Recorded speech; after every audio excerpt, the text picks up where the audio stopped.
ಗ್ರಾಮೀಣ ಪ್ರದೇಶಗಳ ಸರ್ಕಾರಿ ಇಲಾಖೆಗಳ ಮಾಹಿತಿ, ಪ್ರಗತಿ ಸೇರಿದಂತೆ ಸಮಸ್ಯೆಗಳ ಚರ್ಚೆ ಮಾಡುವ ಉದ್ದೇಶದಿಂದ ಗ್ರಾಮ ಪಂಚಾಯಿತಿ ಮಟ್ಟದಲ್ಲಿ ಕೆಡಿಪಿ ಸಭೆ ಆಯೋಜಿಸಲಾಗಿದೆ ಎಂದು ಗ್ರಾಮ ಪಂಚಾಯಿತಿ ಅಧ್ಯಕ್ಷ ಬಿಸಿ ಗಿರೀಶ್ ತಿಳಿಸಿದರು. ಪಿರಿಯಾಪಟ್ಟಣ ತಾಲೂಕಿನ ಬೆಟ್ಟದಪುರ ಗ್ರಾಮ ಪಂಚಾಯಿತಿ ಕಚೇರಿಯಲ್ಲಿ ಆಯೋಜಿಸಿದ್ದ ಕರ್ನಾಟಕ ಅಭಿವೃದ್ಧಿ ಕಾರ್ಯಕ್ರಮ ಸಭೆಯ ಕಾರ್ಯಕ್ರಮ ಉದ್ಘಾಟಿಸಿ ಮಾತನಾಡಿದ ಅವರು, ಪಂಚಾಯಿತಿಗೆ ಸಂಬಂಧಪಟ್ಟಂತೆ 20 ಸರ್ಕಾರಿ ಇಲಾಖೆಗಳಿದ್ದು ಎಲ್ಲಾ ಅಧಿಕಾರಿಗಳು ಸಭೆಗೆ ಆಗಮಿಸದಿರುವುದು ಬೇಸರದ ವಿಚಾರವಾಗಿದೆ. ಇದು ಮೊದಲ ಕೆಡಿಪಿ ಸಭೆಯಾಗಿದ್ದು ಮುಂದಿನ ದಿನಗಳಲ್ಲಿ ನಡೆಯುವಂತಹ ಸಭೆಗೆ ಪ್ರತಿಯೊಬ್ಬರೂ ತಪ್ಪದೇ ಹಾಜರಾಗಬೇಕು ಎಂದರು. ನಂತರ ಪಂಚಾಯಿತಿ ಅಭಿವೃದ್ಧಿ ಅಧಿಕಾರಿ ಎಚ್ಡಿ ಮಂಜುನಾಥ್ ಮಾತನಾಡಿ, ಗ್ರಾಮೀಣ ಮಟ್ಟದಲ್ಲಿ ಗ್ರಾಮ ಪಂಚಾಯಿತಿ ಬಲವರ್ಧನೆಗೆ ಪ್ರತಿಯೊಂದು ಇಲಾಖೆಯ ಸಹಕಾರ ಪ್ರಮುಖವಾಗಿದೆ. 2019ರಲ್ಲಿ ಸರ್ಕಾರ ಪಂಚಾಯಿತಿ ಮಟ್ಟದಲ್ಲಿ ಕೆಡಿಪಿ ಸಭೆ ಆಯೋಜಿಸುವಂತೆ ಆದೇಶ ಮಾಡಿದೆ. ಸಭೆ ಯೋಜನೆ ಮಾಡುವುದರಿಂದ ಪ್ರತಿ ಇಲಾಖೆಯಿಂದ ಸಾರ್ವಜನಿಕರಿಗೆ ಸಿಗುವಂತಹ ಸವಲತ್ತುಗಳ ಬಗ್ಗೆ ಮಾಹಿತಿಯನ್ನು ತಲುಪಿಸುವ ನಿಟ್ಟಿನಲ್ಲಿ ಕೆಲಸ ಮಾಡಬಹುದು ಎಂದರು.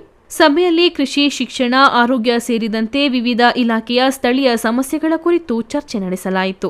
ಈ ಸಂದರ್ಭದಲ್ಲಿ ಗ್ರಾಮ ಪಂಚಾಯಿತಿ ಉಪಾಧ್ಯಕ್ಷೆ ವೀಣಾ, ಗ್ರಾಮ ಪಂಚಾಯಿತಿ ಸದಸ್ಯರುಗಳು, ವಿವಿಧ ಇಲಾಖೆಯ ಅಧಿಕಾರಿಗಳು ಸೇರಿದಂತೆ ಮತ್ತಿತರರು ಉಪಸ್ಥಿತರಿದ್ದರು.